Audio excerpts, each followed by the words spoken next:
एक काळ असा होता की जेव्हा महाराष्ट्राच्या राजकारणात सातव हे नाव काँग्रेसच्या निष्ठेचं दुसरं नाव मानलं जायचं. काँग्रेसचे दिवंगत नेते राजीव सातव हे राहुल गांधींचे इतके जवळचे मित्र होते की त्यांना राहुल गांधींच्या कोर टीमचा कणा मानलं जायचं. राहुल गांधी जेव्हा जेव्हा महाराष्ट्रात येत तेव्हा राजीव सातव त्यांच्या सावलीसारखे त्यांच्यासोबत उभे असायचे. राजीव सातव हे इतके एकनिष्ठ होते की 14 आणि 19च्या मोदी लाटेतही त्यांनी कधीही काँग्रेस पक्षाची साथ सोडली नाही. 14 देशाप्रमाणेच महाराष्ट्रातही भाजप आणि मोदी लाट दिसून आली. या मोदी लाटेत महाराष्ट्रात काँग्रेसचे फक्त 2च खासदार निवडून आले होते, पण या 2 खासदारांपैकी राजीव सातव सुद्धा हे एक होते. त्या लाटेत त्यांनी थेट विद्यमान खासदाराचा पराभव केला होता. पुढं त्यांना महाराष्ट्र काँग्रेसचं भविष्य मानलं गेलं, पण दुर्दैवानं कोरोनामध्ये त्यांचं निधन झालं. पण आता त्यांच्या पत्नी विद्यमान आमदार डॉक्टर प्रज्ञा सातव यांनी काल अचानक भाजपमध्ये प्रवेश केला आहे. पण प्रवेश करण्यापूर्वी अचानक त्यांनी आपल्या आमदारकीचा राजीनामा दिला आणि भाजपमध्ये प्रवेश केला. ही घटना केवळ एका पक्षातून दुसऱ्या पक्षात जाणं इतक्यापुरती मर्यादित नाही. प्रज्ञा सातव यांचा भाजप प्रवेश काँग्रेससाठी सर्वात मोठा धक्का आहे. कारण काहीच दिवसांपूर्वी नागपूरमध्ये आपलं हिवाळी अधिवेशन पार पडलं. या हिवाळी अधिवेशनात विरोधी पक्षनेते पदाचा मुद्दा चांगलाच गाजला. मागच्या विधानसभा निवडणुका पार पडल्यापासून राज्याला दोन्ही सभागृहांसाठी विरोधी पक्षनेता पद नाही आहे. हिवाळी अधिवेशनात सरकारवर या मुद्द्यावरून प्रचंड टीका झाल्यानं सरकारनं विरोधी पक्षनेता पद देण्यास विचार करायला सुरुवात केली होती. काँग्रेस आमदार सतेज पाटलांना हे पद मिळेल हे जवळपास निश्चित झालं होतं. पण आमदार प्रज्ञा सातव यांनी आपल्या आमदारकीचा राजीनामा देत प्रवेश केल्यानं काँग्रेस आणि सतेज पाटलांना हे पद आता मिळणार नाही. प्रज्ञा सातव यांच्या भाजप प्रवेशानं काँग्रेसला कसा सर्वात मोठा धक्का बसला आहे. सतेज पाटलांना हे पद आता कसं मिळणार नाही. प्रज्ञा सातव यांचा पक्षप्रवेश शिवसेना आमदार संतोष बांगर यांसाठी कसा डोकेदुखी ठरणार आहे. देवेंद्र फडणवीसांनी एका दगडात नक्की किती पक्षी मारले आहेत, या सर्व प्रश्नांची उत्तरं आपण या व्हिडिओमधून घेणार आहोत. नमस्कार, मी महेश आणि तुम्ही पाहताय थोडक्यात. सर्वात आधी आपल्याला सातव कुटुंबाचा राजकीय इतिहास समजून घ्यावा लागेल. दिवंगत खासदार राजीव सातव यांची आई रजनी सातव या जुन्या पिढीतील काँग्रेसच्या ज्येष्ठ नेत्या होत्या. राजीव सातव यांनी पंचायत समितीपासून आपला प्रवास सुरू केला. पुढे जिल्हा परिषद सदस्य, आमदार आणि 2 वेळा खासदार असा त्यांचा प्रवास राहिला. त्यांनी आमदारकी आणि 2 वेळा खासदारकी भूषवली होती. ते युवक काँग्रेसचे राष्ट्रीय अध्यक्ष होते. तसंच 2017ला काँग्रेसचे गुजरात प्रभारी म्हणून देखील त्यांनी काम केलं होतं. हिंगोली जिल्ह्यात संपूर्ण काँग्रेस पक्ष ते सांभाळत होते.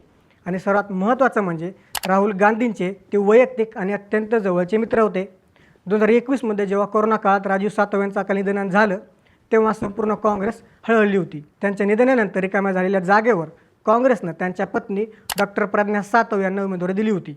विशेष म्हणजे त्यावेळेस देवेंद्र फडणवीसांनी प्रज्ञा सातव यांच्या विरोधात असणारा भाजपचा उमेदवार मागे घेतला होता. पुढे प्रज्ञा सातव बिनविरोध म्हणून निवडून आल्या. 2024मध्ये पुन्हा एकदा त्यांना दुसऱ्यांदा संधी मिळाली. 2030पर्यंत त्यांचा कार्यकाळ होता. पण तरीही ज्या गांधी कुटुंबाने त्यांच्यावर एवढा विश्वास टाकला त्या कुटुंबाची साथ आता त्यांनी सोडली आहे. याचं उत्तर दडलं आहे स्थानिक राजकारणात आणि भविष्यातील सुरक्षिततेत. महाराष्ट्राच्या विधान परिषदेत एकूण 78 सदस्य असतात. नुकतेच शिवसेना ठाकरे गटाचे अंबादास दानवे यांचा कार्यकाळ संपल्यामुळं विरोधी पक्षनेतेपद रिक्त झालं होतं. हे पद मिळवण्यासाठी एकूण सदस्य संख्येच्या 10% म्हणजे किमान 8 आमदारांची गरज असते.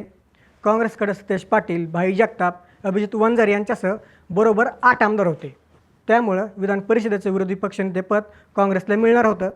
या पदासाठी काँग्रेसनं सतेज पाटील यांच्या नावाची शिफारस केली होती आणि हे पद सतेज पाटलांना मिळणार हे जवळपास नक्की होतं. पण प्रज्ञा सातव यांनी त्यांच्या आमदारकीचा राजीनामा दिला.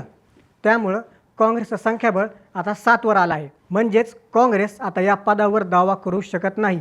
सर्वात महत्त्वाचं म्हणजे भाजप सतेज पाटलांना विधान परिषदेचे विरोधी पक्षनेतेपद देण्यास तयार नव्हता. तशा प्रकारचा नकार त्यांनी काँग्रेसला कळवला होता. पण काँग्रेस मात्र हे पद सतेज पाटलांनाच देण्यास इच्छुक होतं. पण आता देवेंद्र फडणवीसांनी अतिशय शांतपणे काँग्रेसच्या हातून विधान परिषदेतील कॅबिनेट दर्जाचं पद आता काढून घेतलं आहे. यामुळे सभागृहात सरकारला घेरणारा एक मोठा आवाज आता कमकुवत झाला आहे. प्रज्ञा सातव यांचा राजीनामा हा काँग्रेसच्या रणनीतीवर फडणवीसांनी केलेला सर्वात मोठा सर्जिकल स्ट्राईक आहे. प्रज्ञा सातव या मराठवाड्यामधून येतात, पण त्यांचा राजीनामा पश्चिम महाराष्ट्रातील सतेज पाटलांना सर्वात जास्त भोवला आहे.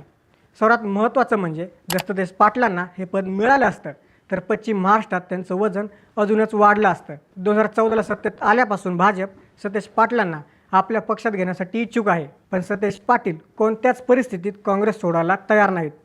सतेज पाटलांचं कोल्हापूर जिल्ह्यात सर्वात जास्त वजन आहे. 2014ला मोदी लाटेत त्यांनी राष्ट्रवादीच्या धनंजय महाडिकांना निवडून आणलं होतं.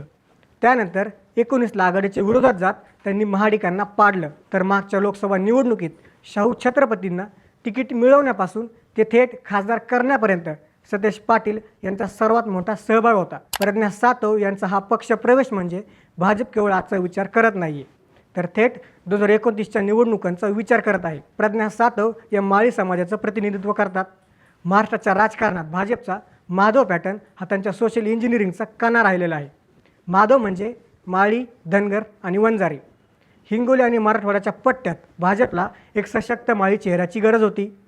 आता प्रज्ञा सातव यांच्या रूपानं भाजपला एक मोठा माळी चेहरा मिळाला आहे. दुसरी बाजू म्हणजे हिंगोलीतील कळमनुरी विधानसभा मतदारसंघ. इथं सध्या एकनाथ शिंदे यांच्या शिवसेनेचे संतोष बांगर आमदार आहेत. पण राजकारणात कधीही काही येऊ शकतं. जर 2029मध्ये भाजपला स्वबळावर लढायची वेळ आली तर संतोष बांगर यांना तगडं आव्हान देण्यासाठी भाजपकडं प्रज्ञा सातव यांच्या रूपानं एक मोठा चेहरा आता तयार आहे. म्हणजेच मित्र पक्षालाही शह देण्याची तयारी भाजपनं आत्तापासूनच केली आहे. तसंच भाजप प्रज्ञा सातव यांना थेट 2029च्या हिंगोलीच्या लोकसभा निवडणुकीसाठी उभा करू शकतं. स्थानिक सूत्रांच्या माहितीनुसार प्रज्ञा सातव यांचा हा प्रवेश स्वतःहून झालेला नाही. यात माजी मुख्यमंत्री अशोक चव्हाण यांची सर्वात मोठी भूमिका असल्याचं बोललं जातं. अशोक चव्हाणांनी स्वतः भाजपमध्ये प्रवेश केल्यानंतर त्यांच्या तोडीचा कोणताही मोठा नेता भाजपमध्ये आला नव्हता. प्रज्ञा सातव यांना भाजपमध्ये आणून चव्हाणांनी आपलं महत्त्व अधोरेखित केलं आहे. शिवाय काँग्रेसमध्ये प्रज्ञा सातव यांच्या कार्यपद्धतीवर स्थानिक कार्यकर्ते नाराज होते अशाही बातम्या आहेत. त्यांना मिळणारा निधी, कार्यकर्त्यांशी असलेला संपर्क आणि पक्षात वाढलेली गटबाजी यामुळे त्यांना काम करणं कठीण जात होतं. स्वतः प्रज्ञा सातव यांनी भाजप प्रवेशावेळी सांगितलं की त्यांना मोदींच्या नेतृत्वात आणि फडणवीसांच्या मार्गदर्शनाखाली विकास करायचा आहे. पण काँग्रेस सोडण्याबद्दल विचारलं असता त्या म्हणाल्या की मी त्याबद्दल बोलणे इतकी मोठी नाही. प्रज्ञा सातव यांचा हा निर्णय केवळ एका जागेचा राजीनामा नाही, तर तो महाराष्ट्राच्या राजकारणातील एका मोठ्या सिस्टीमचा बदल आहे. ज्या कुटुंबानं काँग्रेससाठी रक्त आटवलं ते कुटुंब आज भाजपच्या गोटात सामील झालं आहे. हे काँग्रेसच्या केंद्रीय नेतृत्वाचं अपयश आहे की भाजपच्या चाणक्य नीतीचा विजय, हे आगामी काळात आपल्याला समजून येईलच. ज्या विचारांच्या विरोधात सातव कुटुंब पिढ्यानपिढ्या लढलं त्याच विचारांच्या सावलीत आता प्रज्ञा सातव यांना आपलं राजकीय भविष्य दिसत आहे. तुम्हाला काय वाटतं? प्रज्ञा सातव यांनी घेतलेला हा निर्णय त्यांच्या राजकीय करिअरसाठी गेम चेंजर ठरेल की ही त्यांची सर्वात मोठी चूक असेल?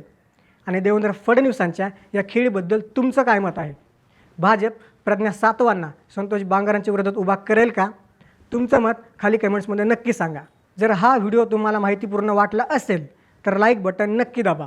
आपल्या लोकशाहीत काय चाललं आहे हे समजून घेण्यासाठी या व्हिडिओला तुमच्या सर्व मित्रांसोबत शेअर करा आणि अशाच सखोल विश्लेषणासाठी आपल्या चॅनलला सबस्क्राईब करायला विसरू नका.